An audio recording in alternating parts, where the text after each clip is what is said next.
This evening we're going to be looking at the acid-alkaline balance. Now if you've ever had a swimming pool, you test the water every morning, because if the water goes to acid, the pipes corrode. And if the water goes to alkaline, algae grows on the pipes.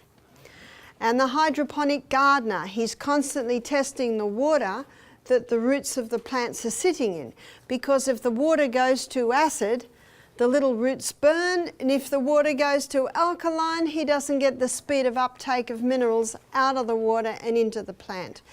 So just as it's important in the swimming pool, and just as it's important in gardening, it's also important in the body.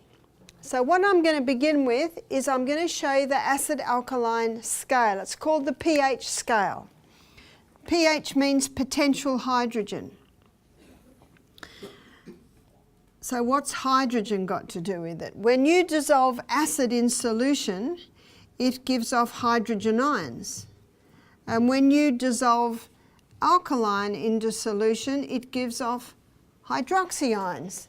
So in the middle we've got neutral, and neutral is neither acid nor alkaline, and its reading is 0. And up this end we've got 14, delete all that. Up here is 0. Up 7 is neutral and 14 is alkaline. Blood has a reading on the pH scale, and blood's reading is between 7.34 and 7.5. And 7.4. There's not much variation there, is there? You see, if blood pH goes up to 8, that person can go into a coma and die of alkalosis. And if blood pH drops down to 7.22, that person can go into a coma and die of acidosis. So there cannot be much variation there. And we don't have to worry about the pH of our blood, because there are 2 organs that are constantly monitoring and balancing it to keep it in that range. One is your lungs. I was just talking with some of our students here about how they tried interval training this morning. And when you get to that 30 seconds, your lungs are moving. And you don't choose to breathe like that. What happens is you're running so fast, your muscles, which are made up of cells, so those little cells are calling out for more oxygen, but something else is happening. As you burn that oxygen and as you burn that glucose in the cell, it gives off carbon dioxide and some lactic acid, which is causing the pH of the blood to begin to go a little acid. And so the brain says, lungs, breathe deeply. Oxygen alkalizes, and as you breathe out, you're breathing out the carbon dioxide. So in that way, the lungs are helping. There's another organ, and that is the kidneys. Now the kidneys do it in quite a fascinating way. To show you how the kidneys are balancing the pH of your blood, we're going to go to the smallest component of the kidneys, which is the little filtering unit. So the blood comes in, it goes through those little filtering units, and then the filtrate comes out and weaves around these tubules. And here's the bladder where it is urinated out. So the blood comes in, weaves around the little filtering units, the filters, and then it weaves around the tubules. Now we each have approximately 1 million of those in one kidney, and we've got 2 kidneys, so that's about 2 million. So looking at the kidney, all those little filtering units are all on the edge, and then these tubules basically weave down like this into the ureter. There's the ureter from the other kidney into the bladder, and the urethra is where we urinate it out. Now in a 24-hour period, these little filtering units filter 1,800 litres of blood. Now we don't have that much blood. Every 2 minutes, 1.2 litres is being filtered, so there's a constant recycling. or recirculating, I should say. Out of that 1800 litres of blood, 180 litres of filtrate is filtered out. But we don't urinate out 180 litres, do we? Otherwise you'd be leaving this room every 5 minutes. We filter out approximately 1.5 litres in a day. So where's the other approximately 160? There's a reabsorption here. And you can see by the illustration I gave you here, this reabsorption, the little tubule areas, they take up quite a large part of the kidney. So let me show you how it happens. Let's say the blood is getting a little too acid. It is here that extra acid is dropped into the tubules to be urinated out. But let's say the pH of the blood is getting too alkaline. Well, it is here that extra acid is pulled out of the tubules back into the blood. So every 2 minutes, 1.2 litres is being filtered, constantly being monitored and as well balanced. So we don't have to worry about the pH of our blood because our lungs and their kidneys are doing a very good job.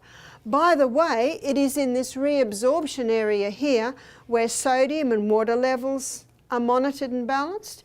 It is here also where blood pressure is balanced. That's why someone who has kidney problems, often on dialysis, they will also have blood pressure problems. So look after your kidneys. They not only filter your blood, they play a major role in what's called homeostasis, which is balancing the body. So, yeah? So what happens if you're seeing blood in your urine? That could be a few things. If you're seeing blood in your urine. Blood in your urine could be a little bit of damage in the tubules.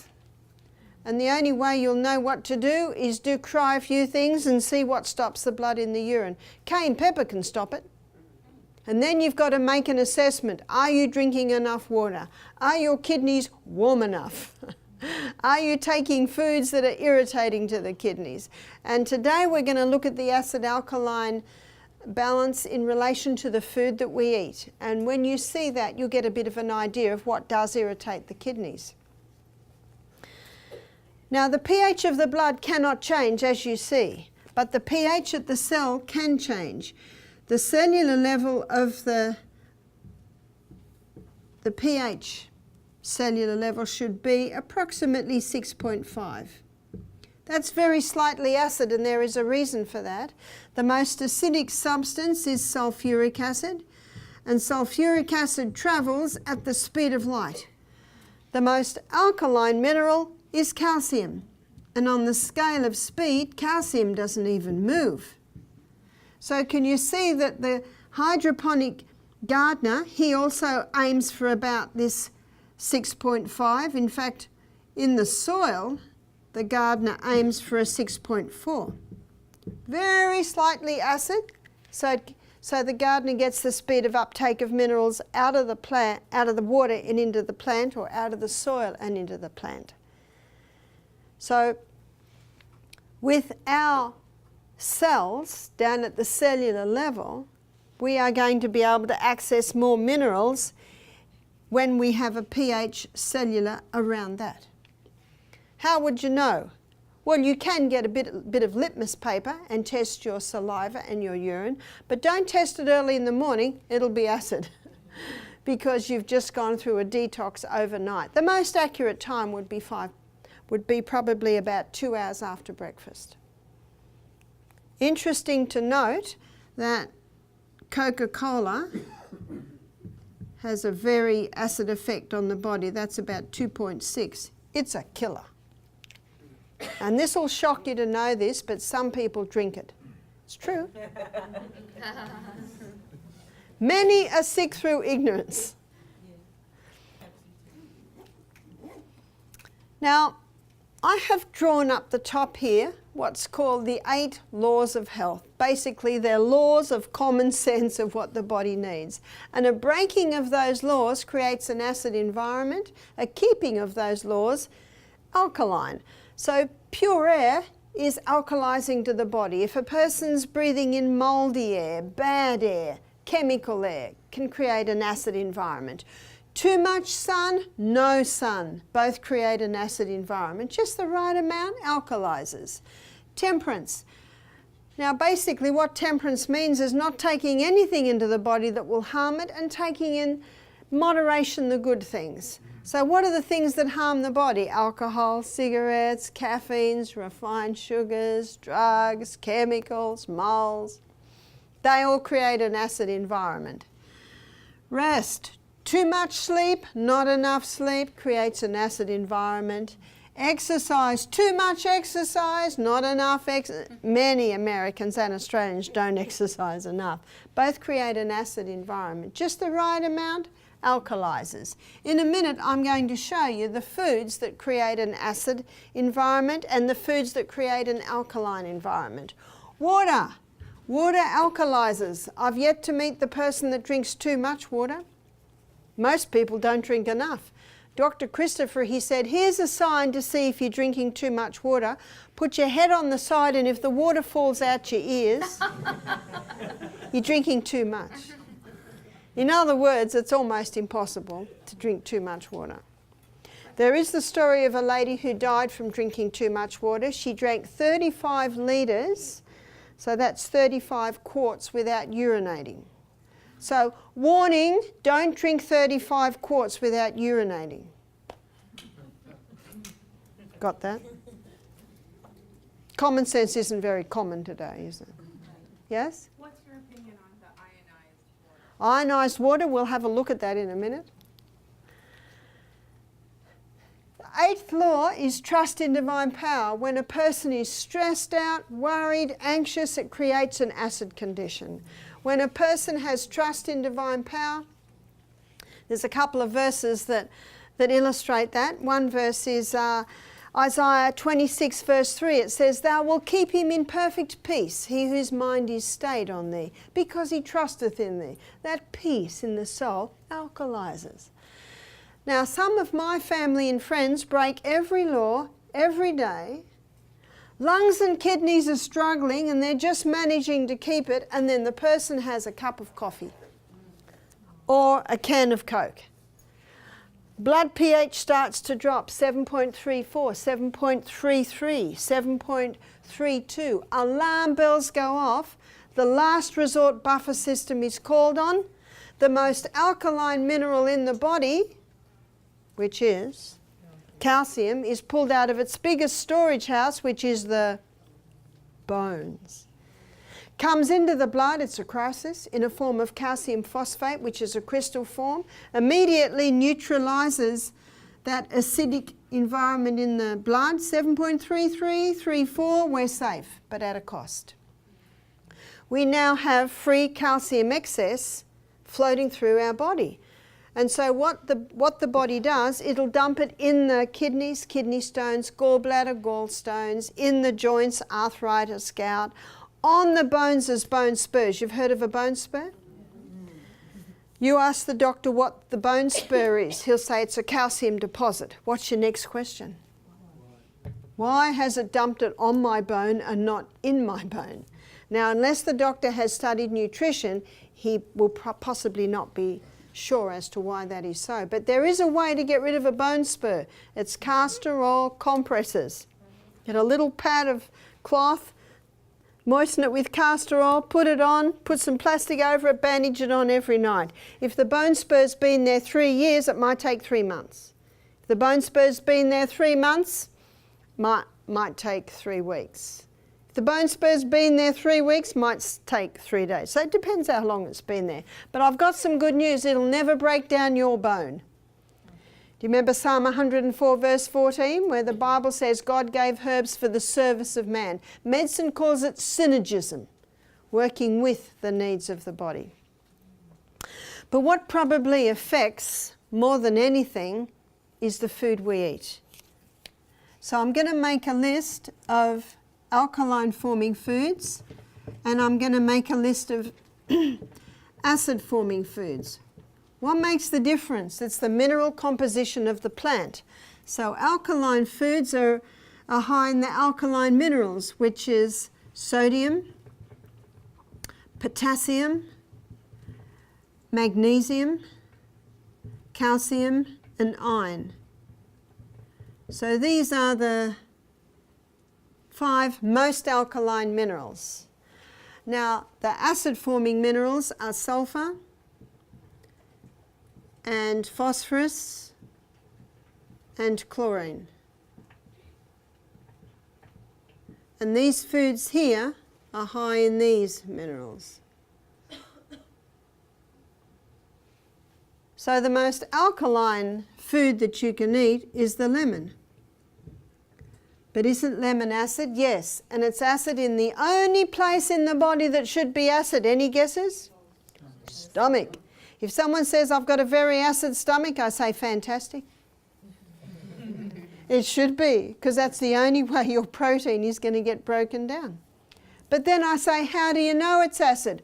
Well, it keeps coming up. But as I showed you in the lecture on the gut, the problem's not the acid, the problem is the little valve at the top. Now that little valve, to close it, you take magnesium because it's just a muscle. And that will relax that little muscle and close it. Most people have reflux or heartburn because they eat a large meal at night. So when they're lying down, that large meal is pushing against that little sphincter and stressed out. Muscles tighten and so that little sphincter opens. The lemon is a fantastic digestive aid. In fact, we have some magnificent dressings that we serve with our salads, and all of them have a basis of lemon. Sometimes they're lemon and olive oil and garlic, sometimes they're lemon and tahini and garlic and all, anyway, a whole lot of very nice dressings. They're digestive aids. But when the lemon is broken down in the gut, when it breaks down to glucose and fructose, you see, glucose and fructose are the 2 singular structures that are broken down from food. Then they go to the liver, and then the liver sends it to the cell to be burnt. But in the gut, the minerals are separated from the glucose, and they come straight away in, and what they do is they create an alkaline environment in the cell.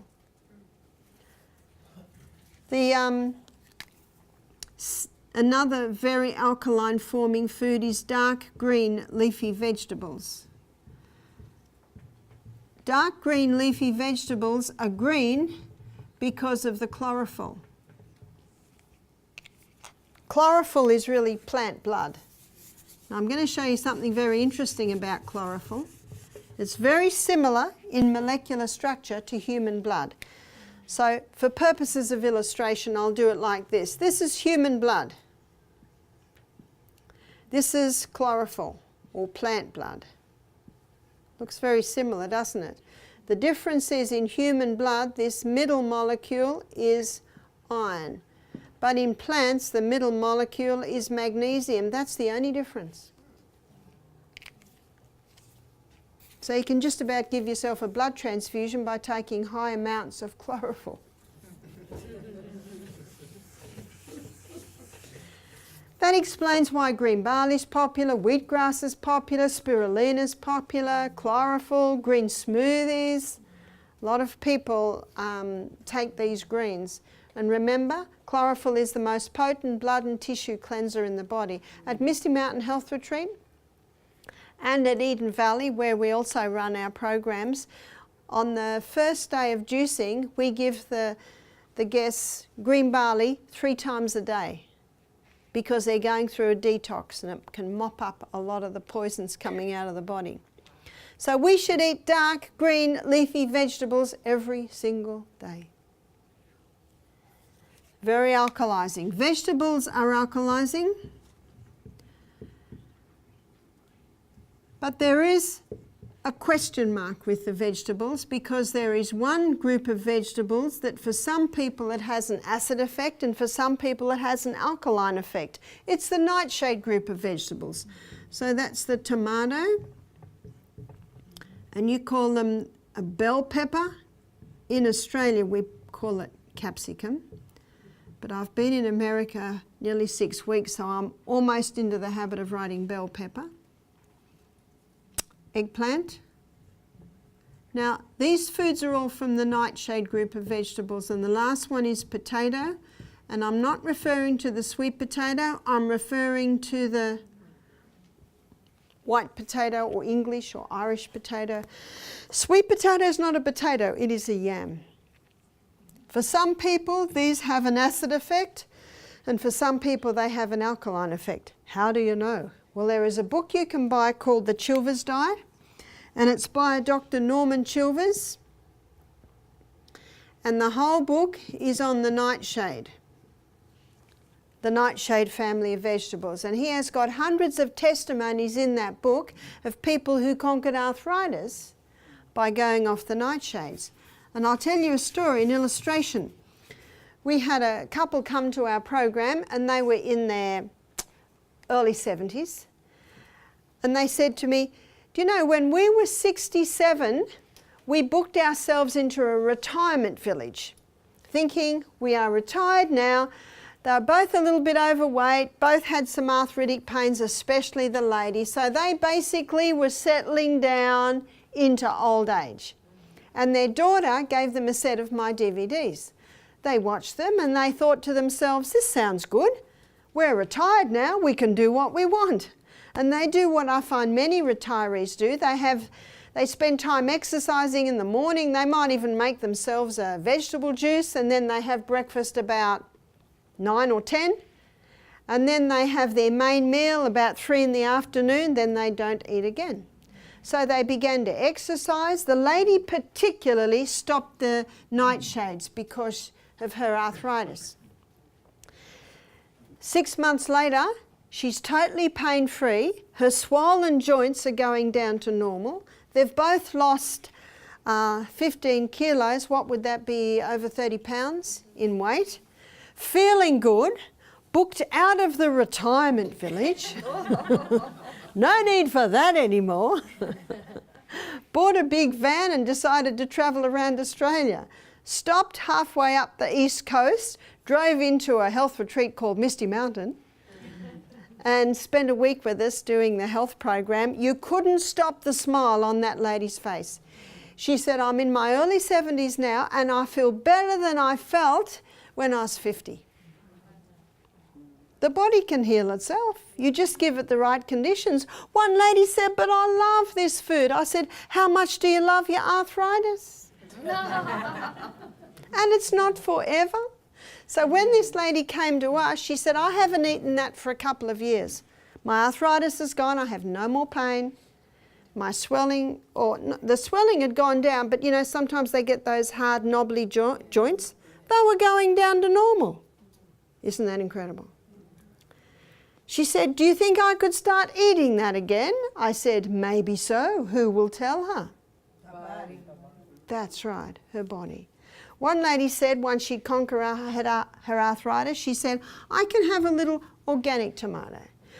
I can have the red bell pepper but not the green. And one lady said, well, I can have the green and not the red. And another lady said, well, I can have the raw and not the cooked. And another lady said, well, I can have the cooked and not the raw. I love these stories. They're all stories of people doing what? Listening to the body. That's why I say, you're the doctor. I can advise, but the fine-tuning is yours. And your body will quickly tell you if it's not right. Am I right? Yes. Yes.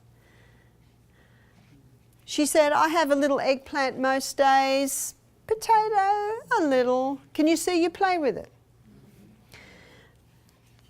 Your body can tell you what nobody can tell you. Your body can tell you what 10 professors can't tell you. Yeah? Do you think that if you ate something that was acidifying, that if you drank like a green drink, you think it would? Yeah, if you had something that was acidifying and then you had a green drink, that certainly could help. But remember, these are alkaline forming in the body. When the minerals are split from the food and into the cell, they bring about an alkaline environment in the tissues. When you cook tomato with olive oil, because I think they go the nicest together, something's released that is not available in the raw tomato, and that's lycopene. Did you know that raw foods will deliver what cooked won't? And did you know that cooked food will deliver what raw won't? So I myself, I aim for 50 raw, 50 cooked. If someone's 400 pound, they can handle all raw for several months. But if I have all raw, oh, my husband complains that I'm getting too thin. Can you see, you got to play with this. You got to play with this. So when you cook tomato, and I think olive oil goes the nicest, lycopene's released. Lycopene is a potent antioxidant, and it can reduce the inflammation of the prostate gland. So every man over the age of 40 should have a cooked tomato and olive oil dish maybe 3 times a week. That's easy. Yes? What about purple potatoes and potatoes with red skin?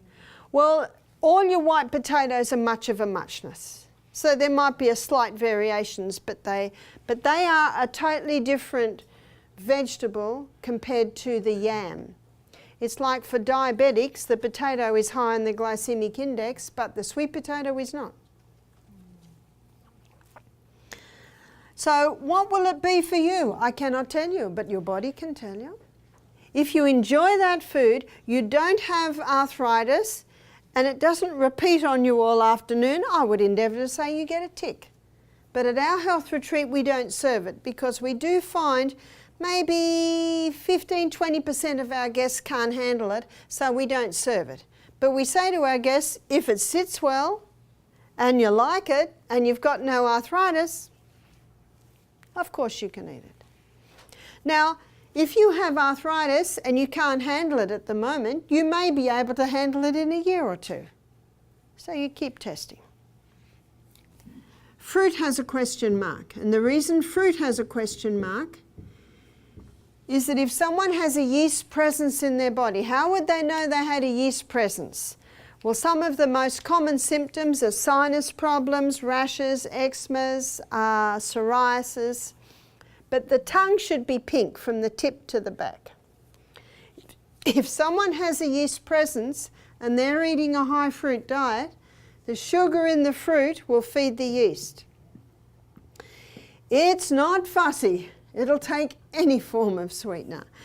And as it feeds on the sugar in the fruit, it gives off acetic acid. It gives off lactic acid. It gives off uric acid. And it gives off alcohol. So you can see by this that yeast feathers its nest. What do I mean by that? Well, yeast thrives in a cellular pH of 5.5. This is where fungus or yeast thrives. This is also where cancer thrives. And there's a lot of research today linking cancer and fungus together. You just Google it, put cancer fungus in together, and you'll get a whole lot of information. So can you see what fruit does? If you've got a yeast presence, it can feather its nest. So if someone has a yeast problem, I'll give you a story. I had a lady ring me and she said, I got a rash. It's just slowly spreading down my whole body. She said, I went to the doctor, took cortisone, stops it, but a week later it comes back worse. I went to a naturopath and they put me on molasses. What's molasses going to do to yeast? Do you know, some people say to me, I tried the natural way and it didn't work. There are many natural ways. So she rang me up and I said to her, stop the molasses. In fact, at the moment, stop all fruit, eat lots of vegetables, have some legumes, nuts and seeds, go to the health food shop, get some olive leaf extract, grapefruit seed extract. 2 weeks later, her husband rang. He said, wow. She said it stopped it in its tracks. And back up it went. Interesting. Now that's a strict diet. Once the rash goes, she doesn't have to stay on that diet. You see, it's just for a period of time. It's not forever. That's why when someone is sick, you got to think of them like, you got to put their body like in the nursery. You handle it a certain way. And as they heal, then you can relax off a bit. If you relax off too soon, what will the body say? Not yet, not yet. Okay, okay. That's why you're the doctor. A lady came to me and she said, I've got rheumatoid arthritis. She said, I've been on very heavy medication. She said, I've been on steroids, I've been on chemotherapy type drugs like methotrexate, very nasty drug, anti-inflammatory. She said, I've got myself off all my medication and I go to see the specialist and I don't tell him.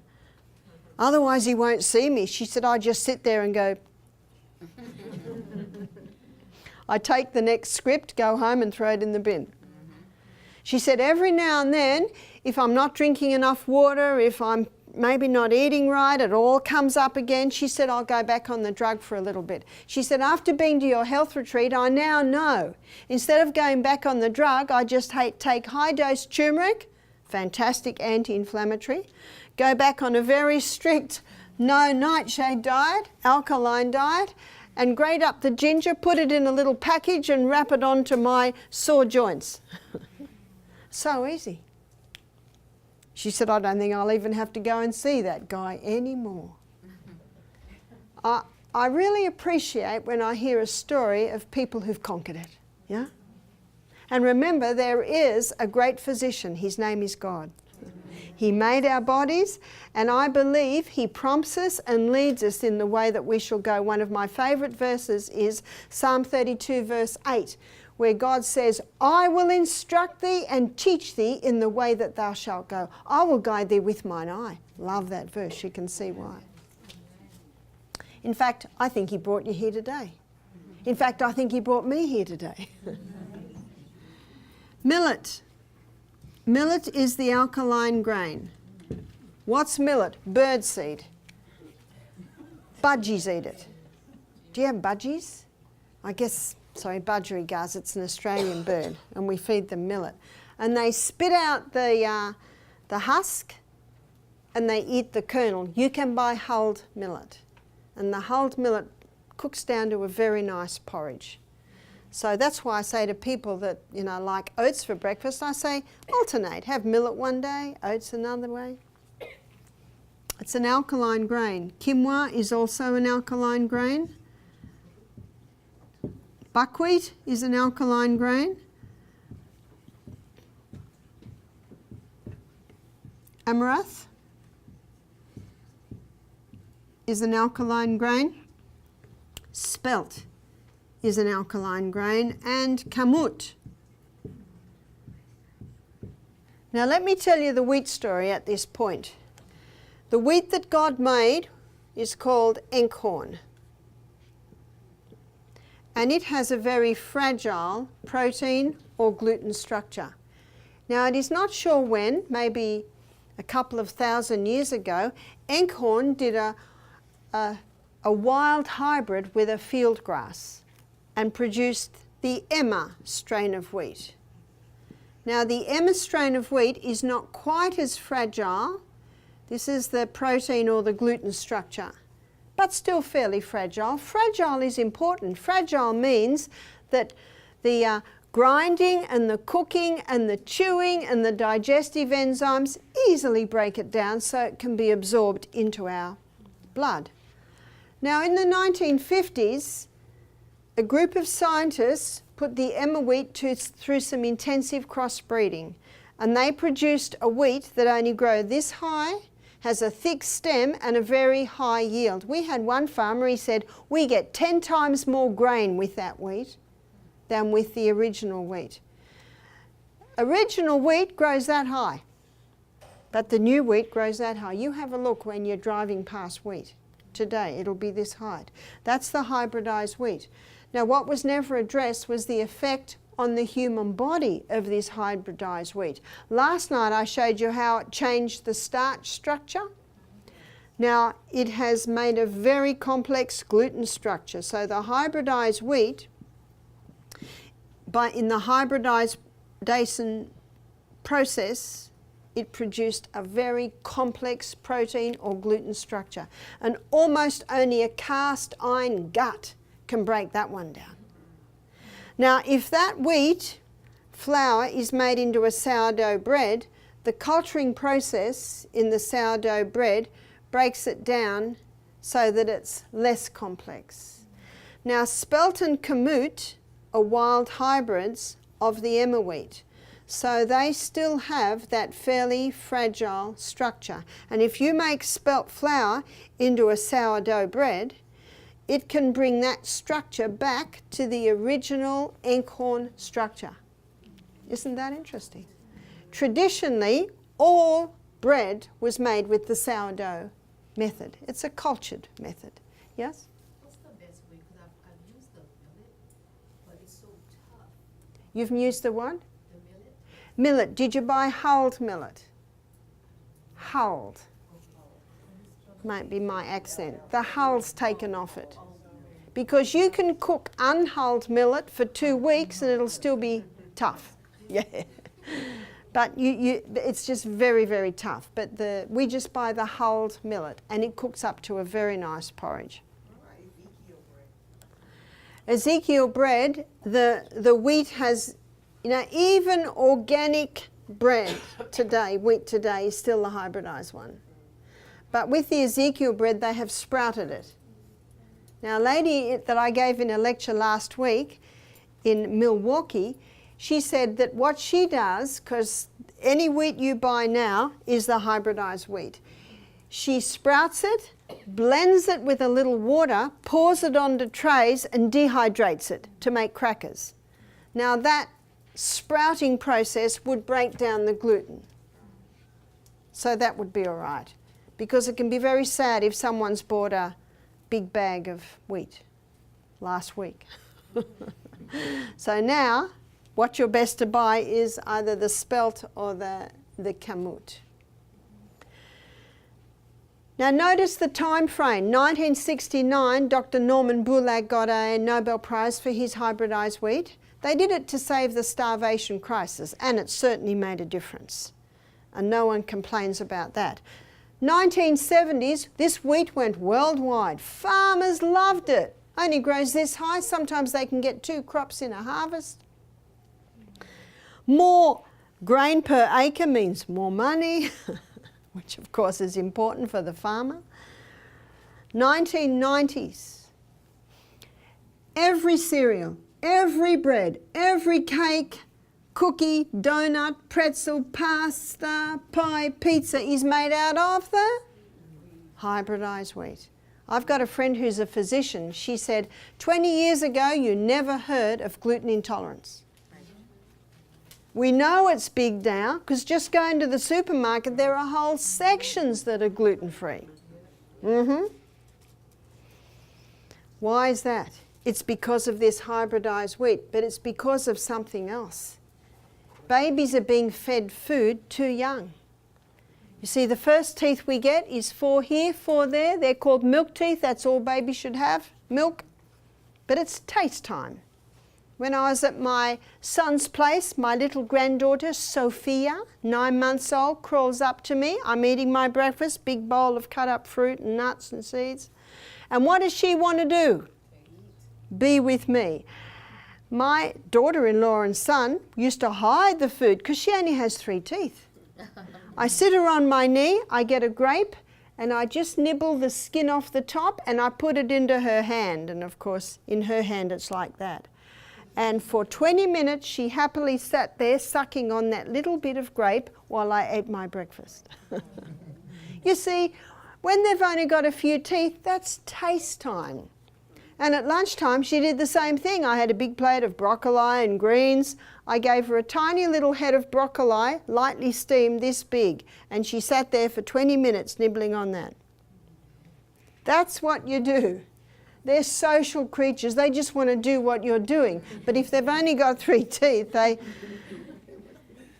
See, the next teeth that come through are the molars. They come through at the back here. They're the grinders. What do we grind? Grain. And it's not until those molars are through that ptyalin is released. And ptyalin is the enzyme that breaks down starch. So babies should have no starch until their molars are through. When do the molars come through? Between 14 and 20 months of age. What are mothers told to give their babies between 4 and 6 months of age? Cereal. What cereal? Pure starch. Malabsorption syndrome is set up in the gut of those babies. So that's another reason why we're seeing so much gluten intolerance, because of this malabsorption syndrome in the gut. There is another reason, and that is Americans and Australians overdo the wheat. And as I showed you the other night, isn't this common foods? How many people do you know have cereal and toast for breakfast, sandwiches for lunch, pasta for tea, donuts or biscuits, well, cookies, sorry, we call them biscuits, mid-morning, mid-afternoon? That's almost 100% wheat. I've met some sick vegetarians. They said, we were healthier when we were eating meat. What happened? Instead of eating meat, they now eat pasta, rice, bread, just overload of the wheat. You see that? So it's overdoing this hybridized wheat, being fed food too young as babies. Do you know it's only a recent phenomenon? 100 years ago, they didn't give babies food. I was talking to a lady in Fiji. She's 19, single mother. Beautiful little 5-month-old baby. Roly-poly, smiley, fat, healthy. She came to me one day because we were with her a few days. She said, my baby cried all night. So my detective hat goes on. Why? Did you give the baby, do something different? Oh, my mother and my auntie and my grandmother and the baby health centre said my baby must be given cereal. Now here's this fat, healthy, roly-poly baby. What does a fat, healthy, roly-poly baby tell you? They're getting the right stuff. Okay. But the book says, who wrote the book? Oh, well, the people that make the Farex, the people that make the rice cereal, the vested interest. I said, does your baby have any teeth? She said, no. I said, well, the baby hasn't teeth, the baby shouldn't eat. She said, that makes sense. Next day I saw her, how's your baby? Oh, happy. I saw her a week later. I said, what did your mother and your grandmother and your auntie and the baby health centre say? She said, they were not happy with me. I said, well, what did you say to them? She said, the baby has no teeth. And they were silent. Common sense isn't very common, is it? And when you get a paediatrician writing in the newspaper, your baby will be smarter if you feed it food younger. Do you know, anyone can say anything. That's why we've got to go back to common sense. I had a lady ring me, her baby's 18 months old. She said, my baby just is not interested in food. I said, that's perfectly fine. How many teeth does he have? 4? I said, he doesn't need it. Until the teeth are full through, isn't that common sense? The baby's main food should be milk. Do you know in biblical times they would breastfeed babies till they were 5? We don't have to breastfeed them till they're 5. My last baby I breastfed till he was 3. That was a bit of a stretch, last baby. He's 28 now. There's another reason. In Australia and America, most wheat is grown in superphosphate. Superphosphate in the soil kills off the microbes, blocks the minerals being able to get into the plant, and so the plant is deficient in the basic coenzymes required to digest it. There's more. When the gut hasn't got the proper lining, all those nice bacteria, it can't break it down properly. So no wonder we are seeing so much gluten intolerance. What are the most common signs of a gluten intolerance? I'll give you the most common because there are many. The 2 most common are brain fog and bloating. And how many people do we know have that? And so many people just live with it because they think it's normal. lima beans and lentils and soybeans. These are the most alkaline legumes. Soy is only a problem if it's been genetically modified and grown with herbicides, insecticides. Nuts. Almonds are called the king of all nuts, and they deserve the title because they're the most alkaline nut, and they're the highest nut in protein, highest in calcium, highest in iron. Excellent nut. That's a nut I eat every day. And Brazil nuts. Brazil nuts are phenomenally high in selenium. They've got about 10 times the selenium of any other plant. And your thyroid gland requires selenium to convert iodine into thyroxine. So, and let me tell you something else about selenium. Mercury has an affinity for selenium. So if someone's got mercury fillings in their mouth, that can be gobbling up all their selenium. So a person can have thyroid problems because they got mercury fillings in their mouth. Whew. 5 Brazil nuts a day will give you all the selenium that you need for the day. Yes? Do you soak your nuts? Do I soak my nuts? No.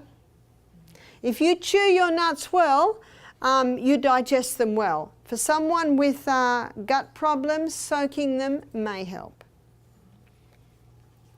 All your seeds. Sunflower seeds, pumpkin seeds, chia seeds. The most acid-forming substance, sorry, I cannot bring myself to call it a food, is sugar. And I'm referring to the pure crystallized acid that's been extracted from the sugarcane plant. It's one of the most dangerous substances ever to be introduced to the human frame. It is pure acid. The hybridized wheat, the hybridization of the wheat created more of these acid-forming minerals. Meat, when meat breaks down in the human body, especially at the cellular level, it gives off a lot of sulfur. Let me show you. I'll give you an illustration of meat and dairy here. Here is a glass of cow's milk. It is high in protein and it is also high in calcium. But all animal protein is very dirty burning fuel. Only 58% is burnt as fuel. So that leaves a 42% waste, and that is a sulfur waste. So the body now uses the most alkaline mineral to negate it, which is the calcium. You know how much calcium is left for us after drinking a glass of milk? None. And if a person has a glass of milk and a steak, there's not enough calcium in the milk to negate the sulfur residue from the steak, and so now the calcium is taken out of the bones. The countries in this world with the highest consumption of meat and dairy products have the highest incidence of osteoporosis. So that meat gives off a very sulfur waste, a high sulfur waste. Aged cheese. What's the blue in the blue vein cheese? It is mold, and it is very acid. Fungus, very acid. Now let me do a pH of 7 here.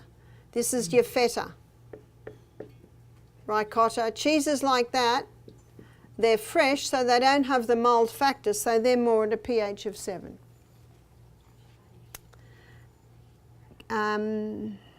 Caffeine is acid forming. Alcohol is not a food, but it creates an acid environment. Tobacco is not a food, but it creates an acid environment. All your other grains, other than the list on the alkaline side, all your other legumes, other than lima, lentil and soy, and all your other nuts, other than the Brazil and the almond, have an acid effect. Now to maintain this 6.5 environment at the cellular level, we need to be taking 20 to 30% acid forming foods from this section here. and 70 to 80% alkaline forming foods. Now that ratio will maintain the 6.5 environment. Let's go over to our carbohydrate list that we looked at last night. How many are from the acid side? Cereal, bread, cakes, pretzel, pasta, pizza, pie, rice, sugar. And you deep fry the potatoes in 2-week-old oil, they can come over too. You call it French fries. We call it chips in Australia. What would most Americans be eating? 90 acid, 10, yeah? And what's the number one killer in America? Heart disease and cancer, neck to neck, yeah? Yes. Same as in Australia, neck to neck. Sometimes one goes ahead a little bit, then another time the other goes ahead a little bit. And as I looked at last night, the combination of the sugar in the milk, the high sugar, alcohol, the caffeine, tobacco, damaging the arterial walls, causing that cholesterol to start building up to try and protect it. Many are sick through ignorance. Many are unaware that the food is actually killing them. One of the easiest ways to alkalize your food program is to eat more vegetables, more dark green leafies. Start pursuing the other grains. We need a little acid. One lady said, "Oh no, rice is over here and I love rice." We need a little acid. A little rice is fine. But instead of having a whole plate of rice, have a little bit of rice and a whole lot of lentils and a big salad. See, by doing that, you actually change the ratio a little bit. One lady said, "Oh, I love chickpeas," and they're on the acid side. I said, "I love chickpeas too," or garbanzos, sorry. You call them garbanzos. I love garbanzos too. And I had some for lunch yesterday. We need a little acid. It's all about the ratio.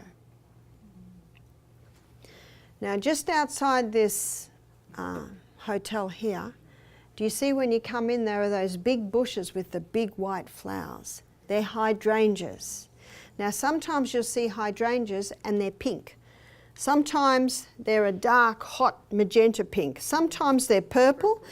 Sometimes they're blue. It's not different types of hydrangea. The gardener plays with the pH of the soil, because different pHs bring out different colours in the flowers. I don't know quite what they've done to get the white. With the broccoli? Pardon? Some broccolis are different colors. No, they're different types of plants. It's only with the hydrangea. Now, just as the gardener plays with the pH of the soil to get different coloured flowers, you can play with the pH of your cell to get different health, sickness effects in your body. As I said, one of the easiest ways is to go more to this section there. And yes, have a little bit from this section here. That's the easiest way to do it. Is there a way to test what your alkalinity is? Is there a way to test what your alkalinity is? You can get litmus paper. I think you can just buy it from the chemist and you can put it in your saliva or your urine. But again, do it 2 hours after breakfast is probably the best time. And if at first it's a little acid, don't be concerned, because you've just gone over to this diet, your body will start detoxing a bit. I actually never test mine. But what I do is I aim for a 20 to 30, 70, 80 diet. And I know that if I do that, drink my water, go to bed early, remember those 8 laws of health are also affecting it, I know that it will be the ratio that I want it to be. I never say never. I personally don't do supplements, but organic fruits and vegetables have a far higher mineral content because they use the microbes in the soil. It's the microbes in the soil that break down the heavy metals and minerals and put them into the plant. In fact, the food that's the highest minerals is stinging nettle. You don't have to chew on it. You can cook it. And remember, when you cook food, you don't lose your minerals. The only time you lose your minerals is if you throw the water away that you cooked them in, because the minerals go into the water. And at Misty Mountain Health Retreat, at the end of the day, our guests have a steam bath where they sit and have a big sweat. And then when they finish the steam bath, they come into our health centre and we have a big pot of broth. Now we cook a whole lot of vegetables in the broth pot and put stinging nettle in too, and then we strain it and they drink that. And they're replacing the minerals they just lost in the big sweat. And we also put the Celtic salt in there that has 82 minerals. Yes? What is that word you just said? Stinging nettle? Yeah. Yeah, it's a weed. You can't buy it, but you'll know that if you touch it, it'll sting.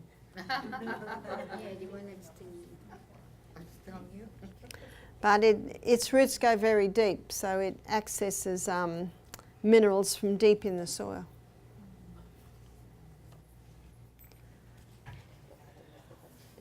Just when we needed it, water. Somebody mentioned about ionized water.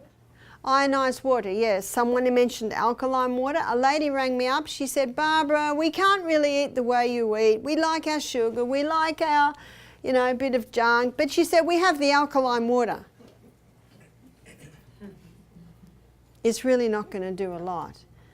And alkaline water machines are expensive. What has more effect on your body is if you keep those laws of health and have a more alkaline diet. And if you have some water and put a squeeze of lemon in it, it will alkalize it. Now what I'm going to be talking on now is the mind. So can everyone hear me? I'm just wondering, the green light is on. Yep.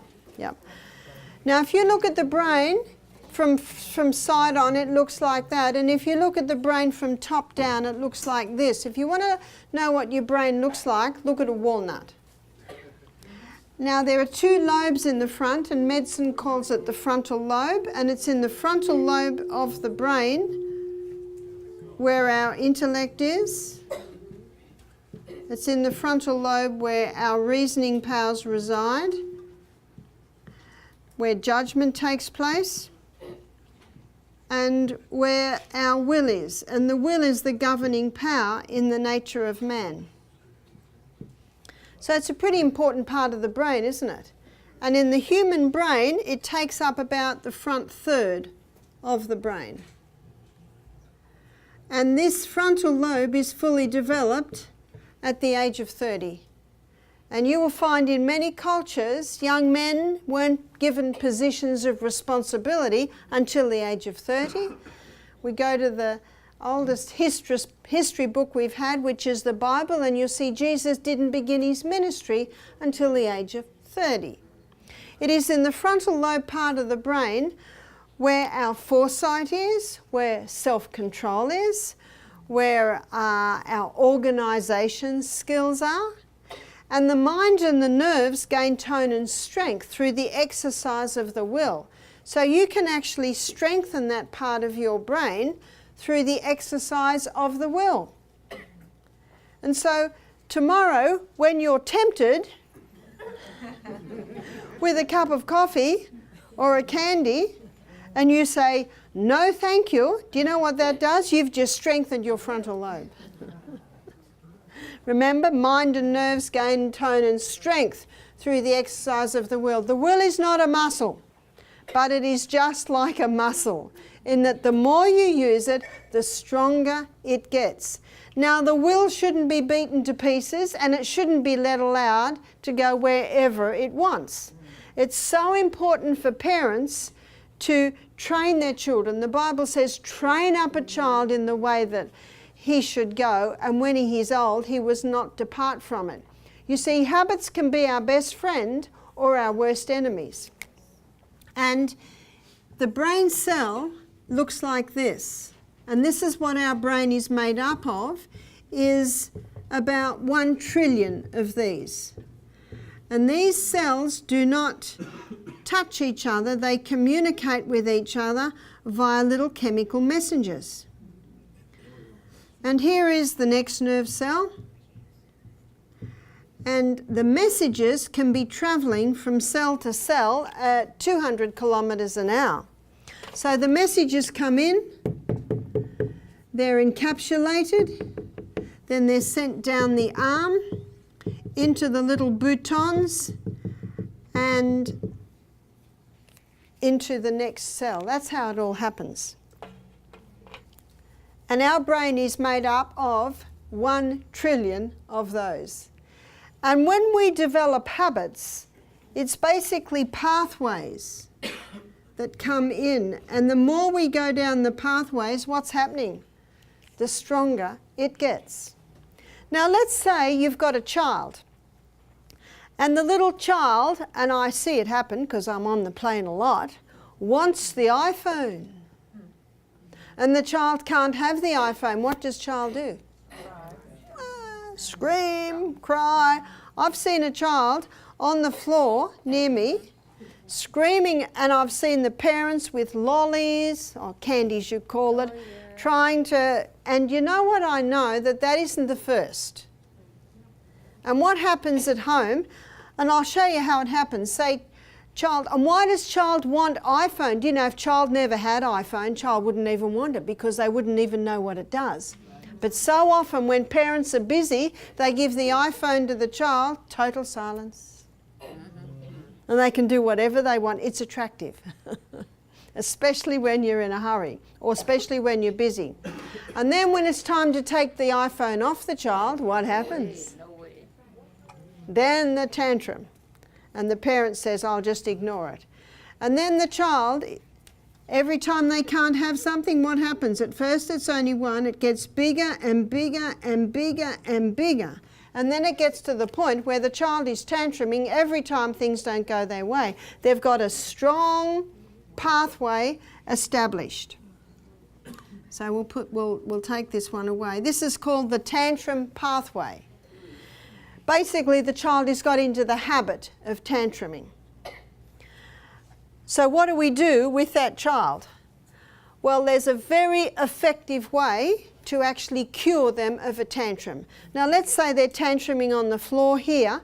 Well, you don't want to do this treatment on the floor because it'll wreck the floor.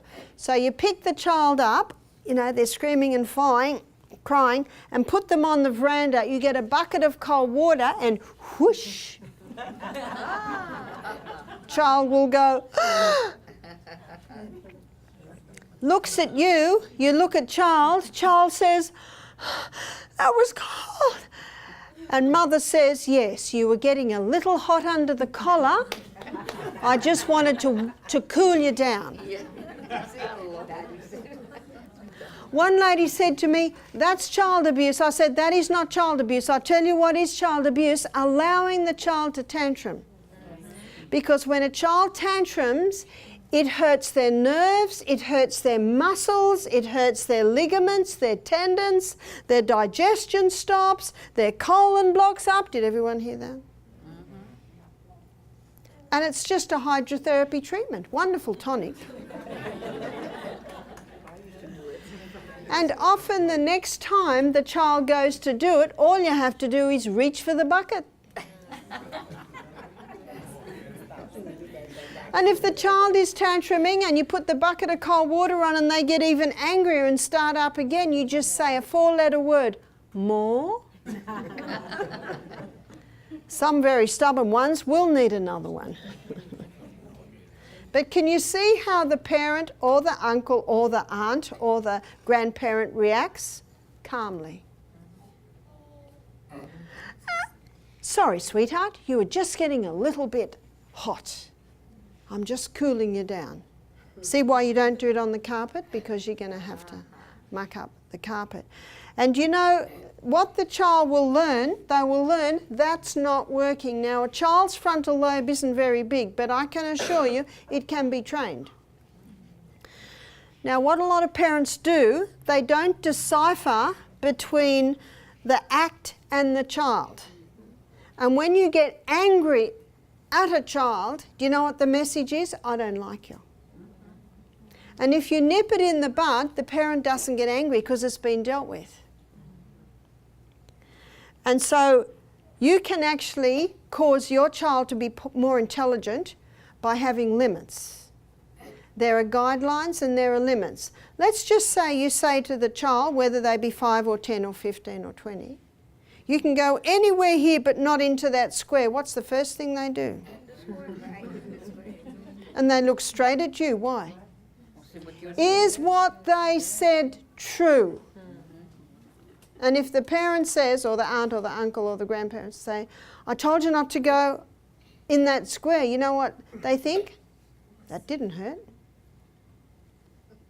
I told you not to go in the square. Rah, rah, rah. What an interesting noise. Don't go in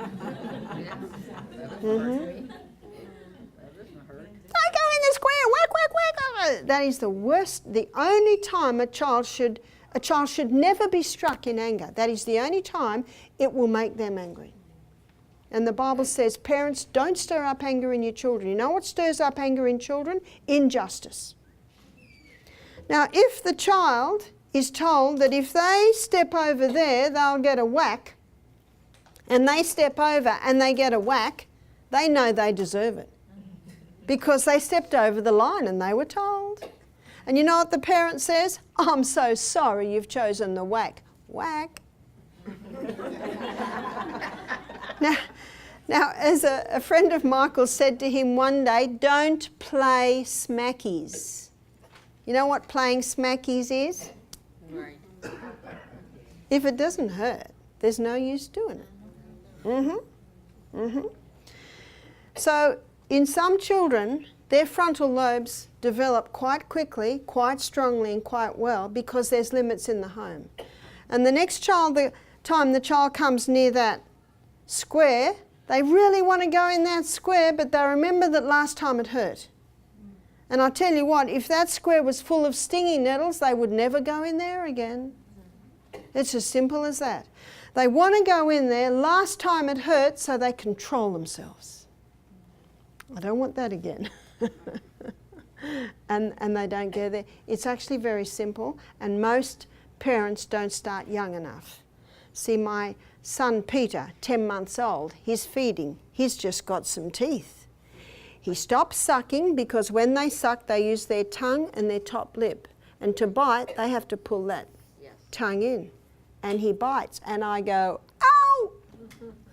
Baby thinks, oh, what an interesting sound. I quickly sit him on the floor and leave the room immediately, very swiftly. What does he do? He hasn't even had half a feed yet. Wah! I let him cry for about a minute. Also, breathing deeply to the pain to stop. I come in and I smile at him. Do you know what the smile says? I love you. And I say to my son at 10 months old, will we try again? You'd be surprised what they know. Yes. They can tell by your tone. I do not pick him up until he stops crying. I say, stop, stop. I pick him up. If he starts crying again, I put him back down. Now, if he fell over and hit his head and he was crying, I would pick him up straight away. You see, there's a difference. He stops crying. I'm smiling. What does the smile say? I love you. What did me putting him down and walking away tell him? The behaviour is unacceptable. He starts to feed. I smile. He's my 5th child. So I'm drawn away to something else that another child is asking me. And I notice he stops sucking. And I know he cannot bite unless he stops sucking, pulls tongue in and bites. He stops sucking. I quickly put my head around and go, yes.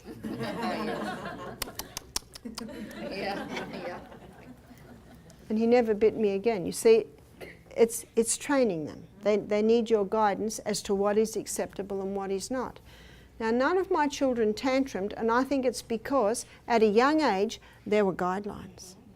There were rules. And if they're started early enough, they quickly know by your look and your tone of voice what they can and what they cannot do. And one lady said to me, oh, you must spoil your grandchildren. And I didn't answer her because I knew she wouldn't like my answer. She asked me again. I said, no. What does spoil mean? Ruin something beautiful. Now, when Michael and I get home on the 1st of July, on the 3rd of July, we will have our 3 little grandsons with us for 1 week, and they love coming to Grandma and Pa's house for the holidays. And you know, there are strict rules in my home. We have never, ever had to smack or discipline these little boys because my son, he's very strict. And they know their guidelines and they're very happy boys. And one day I remember I said to little Sonny, Sonny, it's time to put your clothes on for the day, take your pyjamas up. I turned around and he still was just reading a book. I said, Sonny, and he still read the book. I said, Sonny, and he looked at me and I said, does Grandma need to get the naughty stick? He took his clothes off. Right. You see, I don't have to do a thing because he's had the naughty stick at home. And I'm so glad my son has done the work. Then I don't have to do it. And oh dear, us grandmas don't like smacking our little ones. And I'll tell you a funny story to illustrate. When I had all my children at home, a lady dropped her 2 little ones with me just for the morning while she went shopping. And little boy 7, little girls 5. And the little boy was running around helping me all day. Do you want me to dry the dishes? Please. And the little girl was just quiet and she just stood next to her brother all day long and did whatever he did. And then he said, do you want me to do something else? Well, you can go and get some kindling for the fire, you know, the little sticks. And then he'd come back and want to do something else. And after about a couple of hours, I said, your parents must be very happy to have such a good helper. He said, oh, look, it took a lot of smacks to get us this good. Not mortally wounded. So those parents obviously would not have smacked in anger. Can you see there's a big difference there? You see, the will needs to be gently guided and directed, not beaten to pieces, not allowed to go wherever it wants. And these children make excellent workers. You know, there are many tradesmen in Australia today who are not apprenticing young men or young women because they say they don't come to work on time, they don't do what they're told, if we put them near a computer, we've lost them for the day. Whose fault is that? It's the parents. That's right. There must be rules in the home because when they leave home, guess what? There's rules. A mother said to me recently, my husband's very, very hard on my children. I said, good. She said, but sometimes he's mean. I said, good. She looked at me and I said, you know, it's a tough world out there. It's a very tough world out there. And it is better that it be a little bit hard on the children in the home with loving parents who love them and prepare them for what's out there. She said, but I find it very hard. I said, I know you do. You got the mother heart. I said, that's when you go and put the clothes on the line. Do you do that in America? That's when you go and dig a garden. And I think men more know that it's tough out there, whereas the mother heart. And that's why what I said to this mother, I said, you must never go against your husband in front of the children. In fact, they can cope with that better than if you come in and say, hey, what are you doing? That upsets the child. Can you see that? And if you think the husband was even cruel, later that night you say, husband dear, can we talk? You know, and he will talk. But you know, the Bible says, men, love your wives. Because many men think that loving the wives is, they got a car, they got food on the table and a house. But no. Women need to be told that you love them. Women just love. And so you know what the Bible says to women? Women, reverence your husband. Respect your husband. That's what's very important to men. Michael and I are in the car one day. We're not long married. He said, I'm not sure where we are. And I said, let's ask someone. No way. He's the captain of the ship. And when I say that, I'm actually not trusting that he's in control. So if he ever says now, I'm not sure where we are. I just look out the window. Maybe I'm living.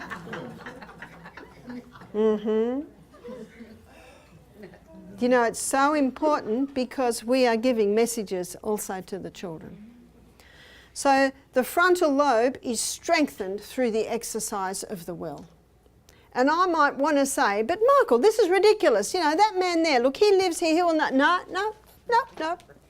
Look out the window. Do you know what the proverb says? He that keepeth his mouth keepeth his life. But he that openeth wide his mouth shall have destruction. And another proverb says, the fool utters all his mind, but the wise man keeps it in till afterwards. And so I very quickly rewired my brain when I realised that my husband appreciated me just letting him drive the car. Now, if I'm in a habit of telling him what to do and that's the pathway, I can actually change my pathway. Because you know, you never nag because it never does any good. And if I'm in the habit of saying, but Michael, this man will... Stop. Just stop. And then every time I stop, I might have a pathway that insists that we ask that man or... If I stop and don't do that anymore and don't go down that pathway anymore, which I don't, that pathway becomes very small and I've got a new pathway that I just look out the window at the rose gardens or I knit. And now the last thing in my mind comes in is to say, let's ask someone. That pathway's long gone. And do you know what science shows? We can be rewiring our brain right up until the day we die. And same with the child. It's developed a strong habit of tantrums. You'll be surprised how quickly the bucket of water and they won't go down there anymore. And you know what the good news is? You can take them anywhere. And now they've got a pathway where they've learnt to control. We all get challenged, we all get frustrated. The back part of our brain is the feeling part. And that feeling part is a bad boss because the feelings go up and down like the wind, but the front part of the brain is a very good boss. Because every decision that this part of the brain makes is made according to intellect, reason and judgments, and that's what it should be. Do you know the problem is when someone is breathing in bad air, they're not having enough sunshine, they're living on the stimulants, the sugars, the caffeines, the drugs in many cases, the alcohols. Do you know that all compromises frontal lobe? And so things are said, feelings are manifest that should never be manifest. That's why the fool utters all his mind, but the wise man keeps it until afterwards. Do you know the Bible says in Colossians 4 verse 6, let your speech be always with grace, seasoned with salt, that you may know how to answer every man. And remember, practice makes perfect, and practice makes permanent. There's the permanent pathway. There's an excellent book. The man's name is Keith Lehman. And he's written a few books now. One is called Have a New Kid by Friday, and it's just the laws of cause and effect. He's written another book, Have a New Teenager by Friday, Have a New Husband by Friday, Have a New Self by Friday. And I knew a lady, she read halfway through the book, Have a New Husband by Friday. She threw the book down and she said, stupid book, all it's talking about is me.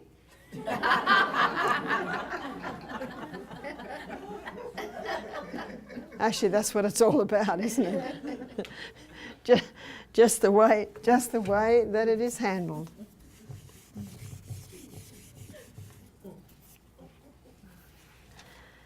But the rewiring of the brain is an amazing process. It means that if you're in a bad habit, if you stop doing that habit, whether it's waking up every morning to a cup of coffee, and you start waking up every morning to a big drink of water and interval training, how long does it take before the new pathway is stronger than the old pathway? 21 days. That's only 3 weeks. In the space of our lifespan, that's not very long, is it? It's not very long at all. Do you know with children, training children under the age of 3, that old pathway disappears. After the age of 3, it is still there, but you know it can be such a light little pathway that's never visited that it's hardly known. You probably have heard that once an alcoholic stops drinking, he's only 1 drink away from being, because that pathway can be revived very quickly. But there's no need to ever go down the pathway. God gave us a wonderful thing when he gave us the power of choice. And that's why keeping those 8 laws of health, going to bed early, exercising, having adequate water, not taking any of the stimulants, it keeps this frontal lobe sparky, so we have the ability to make those intelligent decisions. Let me give you another illustration of a lady who was having panic attacks. And it had got to the point where she was panicking even when she heard a loud noise. Now it started with a little thing, but it got stronger and stronger and stronger until just about anything caused her to panic. Now what's the options of that? Medication. She went to the doctor. He said, you get panic attacks. What did that do to the pathway? That just made it even stronger. He said, you'll be on medication for the rest of your life. She went home. Her mother said, what did the doctor say? He said I get panic attacks. Bit more. He said, I'll be medication for the rest of my life. Can you see that? Then she came to our health retreat. When she told me her story, I said, I think you're panicking about your panic attacks. She smiled. What did that say? She said, it's almost as if I cannot do anything else. You see, it's the pathway of least resistance, that one. And that's the pathway we go down, isn't it? The pathway of least resistance. And you know, it's a good thing to challenge your pathways of least resistance. I was running up steps with my daughter last week near a lake. We were doing our interval training, and she kept yelling out, do the left, do the left. She was yelling to herself because her right foot kept trying to be the first one up. And she was trying to put her left foot. You see, just challenge yourself with the way that you do things. That keeps the brain sparky. God designed this brain that we can be rewiring till the day we die and learning new things till the day we die. So this lady that came to me with the panic attack, I said, I understand, but I said, I believe you'll be able to conquer your panic attacks. What did I do when I said that? I made another pathway. I said, I think eventually you'll be off your medication. There's another pathway. Did she like that? Oh, yes. Now, the hardest time will be when the first challenge happens to her. Because where is her feelings going to want to go? The easy way. So I said to her, this is what to do when the feeling comes. Laugh. She said, I will not feel like laughing. I said, you're absolutely right. You won't feel like laughing. But remember, feelings are a bad boss. Don't listen to them. They're like a wild horse. They need the reins on them. Whoa up. Whoa. What are your reins? That's your frontal lobe. Your frontal lobe is your reins. Your feelings and your thoughts will thread through that. And at that point, your frontal lobe can say, no, we're not going to say that. Or the frontal lobe can say, yeah, I think that'll work. It's split-second stuff, isn't it? One lady said, I got 2 voices in my brain. I said, we all have. And the one you listen to is the one that will win the fight. It's like when we wake up in the morning, oh, it's so nice and warm in this bed. I'll just lie a little longer. That's feelings. What does the boss say? The good boss. You should get up, you got a busy day, and you know if you exercise, you see the dialogue? And you know, that's where habit can really help. I'm in a habit of getting up early. I'm in the habit of exercising I'm in the habit of having my water by me and my salt, and every time I wake, I'm in the habit of it. So your habits can be your best friends or your worst enemy. If you're in the habit of laying in, if you're in the habit of getting up, putting the kettle on, making your coffee, it's a challenge to change that habit. But it can be done. So I said to this lady, next time you get a panic attack, I said to her, laugh. I won't feel like laughing. Well, in Australia there are kookaburras. Have you heard the kookaburra? It goes, hoo, hoo, hoo, hoo, ha, ha, ha. That's the kookaburra. So in Australia I say, just pretend to be a kookaburra. Or you can just go ho, ho, ho, ho, ho, ho, ho, ho, ho. Get a crystal of Celtic salt, glass of water, your brain's a hydroelectric system. Put the kettle on, get the chamomile tea bag, pour the chamomile tea bag. Body's screaming. Don't take any notice of it. Got that? Don't take any notice of it. It's screaming at me. Just ignore it. That's your feelings. Just ignore it. Feelings aren't bad, but they're a bad boss. And in this situation, they are. Go outside, take some deep breaths, do some star jumps if you can, push-ups, can't do push-ups, push-ups on the wall.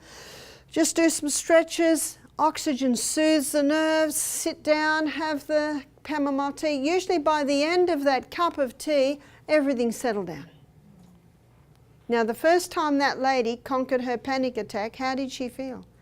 Like a mighty conqueror. The next one's going to be difficult too, but it's going to get easier and easier and easier and easier, and it'll take approximately 21 days before her panic attack pathway is tiny and her conquering the panic attack pathway is her strong one. And eventually a stressful situation will arise and she won't even panic. Isn't that good news? I have seen so many people conquer their panic attacks by doing this. One girl said, "That's going to be really hard." I said, "That's right." That's right. That's right. And in life, the more effort we put in, the more we will get out of it. My daughter has a friend who's a violinist. She's a mother with little children. She wanted to join the orchestra in Tasmania. That's the little island at the bottom of Australia. It's a very fine orchestra. She was going for an audition. She practiced playing the violin 5 hours a day for 2 weeks before she went for the audition. She got the part. How much are you prepared to put into this? Huh? And isn't this even more important? This is our character, this is our life, this is our relationship. And you know, the people we are challenged with the most are usually the ones we're living with. Mm-hmm. And one of the things I love about my husband is he doesn't change. I've seen him talk to the mayor no different to the way he talks to his daughter or his grandkids. And there's not many people like that. And you know, in the local town, whenever they're going to have a meeting, and it's going to be a hot one, you know, the council against the Chamber of Commerce, they call Michael. They said, "We want you to chair it because you're the only one that won't get angry." Do you think he feels like getting angry? Do you think he's frustrated with some of these issues? They won't tar the roads, but they've got hundreds in offices. You know, 50 years ago, there were lots of people working on the roads and not many in offices. Yeah, it's frustrating. And they want to raise our taxes to do the roads. Anyway, that's a bit. So you can see that the townspeople were upset. So they get Michael to chair it because he doesn't get angry. And when the meeting had finished, the townspeople are there, the councillors are there and the mayor. Michael finishes it and goes straight over to the councillors, and the mayor smiles and shakes their hand. We are all challenged. But it is totally inappropriate to actually manifest it most of the time. But I'm upset, we'll go for a run. I'm frustrated, we'll have a cold shower. Dig a garden, there's no garden. We'll run around the block 3 times. But it's snowing, well, that'll really cool you off. It would be better that a mother ran outside in her nightie and ran round the block and her neighbours think she's crazy than she lose it with her children in the kitchen. what's important, and those children will remember. That's why the Bible says, he that is slow to anger is better than the mighty, and he that ruleth his spirit than he that taketh a city. And when I married Michael, I had 6 children, he had 2. It was nearly 19 years ago, and my son William was only 10.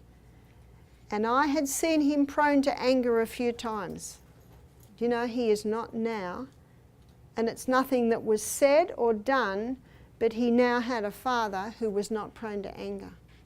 We teach more by what we do and how we treat people than, yeah. And you can rewire your brain. Yes, it's difficult, but it gets easier. It's like when I first started to play the recorder, Michael would run out the door. But I've actually got a bit of a tune-up now. And we should be learning new things right up until the day we die. Many brains deteriorate because they stop being used. I love the story of the 90-year-old man who learned to play the piano, the 92-year-old man who graduated from law school. We should never stop learning. Now, we've got 1 trillion brain cells, and every time we learn something new, we develop another dendrite, another dendrite, another dendrite. And science shows us that the most powerful learning tools are learning a new instrument. Can you play a musical instrument? It's time to learn. One man said to me after hearing this lecture, he said, I'm a violinist, I'm 73. I put my most difficult pieces away. He said, I'm going to go home this afternoon and get them out. Do you know, the brain is like a muscle. The more you challenge it, the stronger it gets. So learning a musical instrument, learning a new language, memorizing Bible. That is powerful. Some people think I have a gift. I don't. It's just hard work. And it takes me about 21 days to get 1 verse in my brain. You might be quicker. But I just keep at it and at it. And if I read something that I think is very appropriate, like the mind and the nerves gain tone and strength through the exercise of the will. The power of the will, in many cases, is a potent soother of disease. I just memorized that out of a book because I thought I said it so well. But it takes me a long time. But once it's in there, it's in there. It's like you hear a beautiful pianist. They didn't start yesterday. Practice makes perfect, and practice makes permanent. So whenever I read something that I love, I'll memorize it. And whenever I see something I love and I want to memorize, I'll take a deep breath because this is going to take days. And I'll go over it again and again and again until eventually it is solid in my brain. Do you know, it's an exciting thing playing with your brain. Learning new things, developing new skills. And every time you learn something new, another dendrite. Do you know what science shows us? 1 nerve cell can develop 70,000 dendrites. Wow, the potential of this brain. You know, the tragedy is most people go through life never fully developing their brain, never accessing the power in that brain. Isn't that tragic? In fact, look at most people in their latter years, their brain's almost back to a child. 1,700 new cases of Alzheimer's being diagnosed every week in Australia. Brains that are just deteriorating. How tragic is that? Why are they deteriorating? Bad air, not enough sunshine. Your brain needs sunshine, it gets it through your eyes. Living on the stimulants, which compromise frontal lobe function. Not sleeping enough. There are hours that the brain recharges. That's between the hours of 10 p.m. and 3 a.m. every night. In winter, 9 and 2. Exercise. you're training for something more important than the Olympic Games, and that's life. And that's the latter years of your life. You've got to go into training. You've got to do that every single morning. Proper diet, which we looked at in our last lecture and we've been looking at this week. High fibre, generous proteins, healthy fats. The brain is the fattiest organ in the body. 70% of the membrane around the brain is fat. Is this fat-free diet one of the contributing factors to the Alzheimer's we're seeing? There are fats that the brain doesn't like, and they're the altered fats. And they're the fats from the animal that are usually laden with insecticides, pesticides, antibiotics. Coconut oil is a healer for the brain. And Dr. Bruce Fife, he has written 2 excellent books showing how you can heal brains with the coconut oil. His name's Fife, Dr. Bruce Fife. One is called Stop Alzheimer's Now, and he shows how you can heal neurodegeneration in adults, not just Alzheimer's, but Parkinson's, multiple sclerosis, dementia, Huntington's chorea, and his other book, Stop Autism Now, is about children's degeneration and how you can heal it with the coconut oil. And so the other oil that the brain cells love is the omega-3s. So that's found in your chia seed, your ground flax and your walnuts. I think God's got a sense of humour because the walnut looks like the brain and it's got the oils that the brain can use for that. So can you see there are physical things that strengthen the brain? But what also strengthens the brain is strengthening frontal lobe by keeping out anything that will compromise it and harm it and using it. And the most exciting thing to me about these 2 parts of the brain is that in the frontal lobe is where God communicates with man. In Isaiah 1:18, the Bible says, "Come, let us reason together." It's right there. God is not in every man. You would never say God was in Hitler, Mugabe, Stalin. No, no, no. No, he gave mankind choice. What a gamble. That would mean that some would choose not to, as for these cruel leaders that I've just quoted. Some say, look at these atrocities. Why didn't God step in? Because God is not a God of force. In Isaiah, it says, "Come, let us reason together." Dialogue. And in Revelation 3 verse 19, the Bible gives an illustration of God standing at the door and knocking. He says, "Behold, I stand at the door and knock. If any man hear my voice and open the door," who opens the door? We do. He said, "I will come in and sup with him and he with me." When someone knocks on your door, you have a choice, don't you? You can ignore it or you can open it. It's your door. So how do we open the door to let God in? And then he says, "And I will come in and sup with him and he with me." What does sup mean? Eat together. Isn't it nice to eat together? We dine together with friends. It's a lovely thing to do. It's a beautiful illustration of the intimacy with which God wants to know human beings. But he gives us a choice. He gives us a choice. And if some people choose not to, God cannot do anything about that. One man said to me at the program, he said, "Well, if I was the guy up top, I'd get a machine gun and mow them all down." And his wife laughed and said, "And what good would that do? Then the next crop would jump up." It's a hard problem, isn't it? And if God got a machine gun and mowed down all the what we'd call when I was little baddies, does that fix the problem? No, it's a heart problem. It's actually not a heart problem, it's a frontal lobe problem. God woos us through our intellect, reason and judgment. He woos us and he appeals to us through that, and then we make the choice.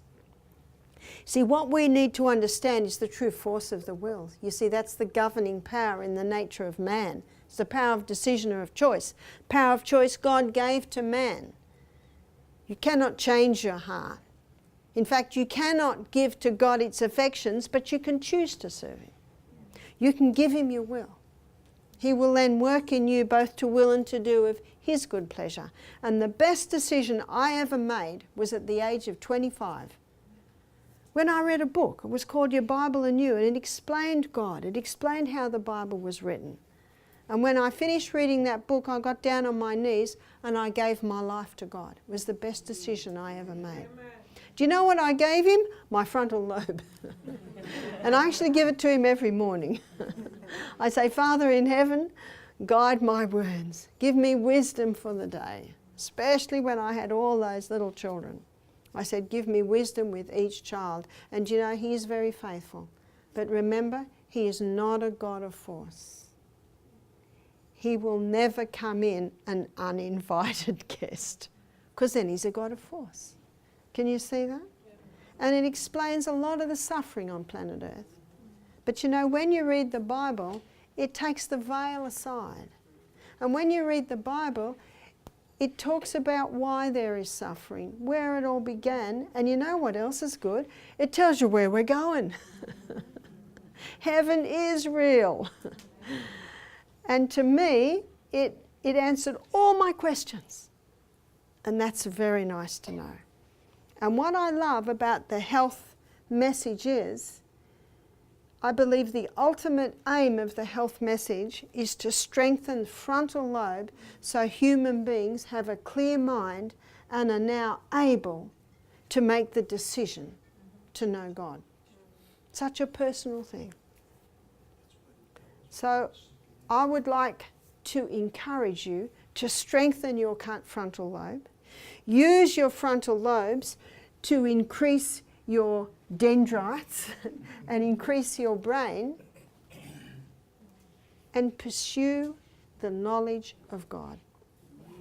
Let me finish with one little section in Proverbs that I memorized, because I thought it explained so well what I believe God has called me to do.